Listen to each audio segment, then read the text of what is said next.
This is the great Kapiti plain, all fresh and green from the African rains. A sea of grass for the ground birds to nest in, and patches of shade for wild creatures to rest in, with acai trees for giraffes to browse on, and grass for the herdsmen to pasture their cows on. One year the rains were so very belated that all the wild creatures migrated. Then Kipat helped to end that terrible drought. And this story tells how it all came about. This is the cloud, all heavy with rain, that shadowed the ground on Kapiti plain. These are the cows, all hungry and dry, who move for the rain to fall from the sky.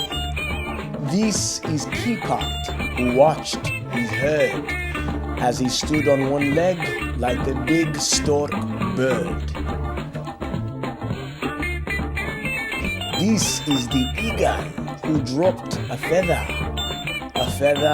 that helped to change the weather.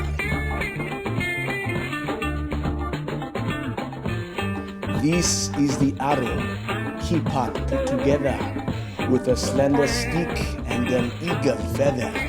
This was the shot that pierced the cloud and loosed the rain with thunder loud.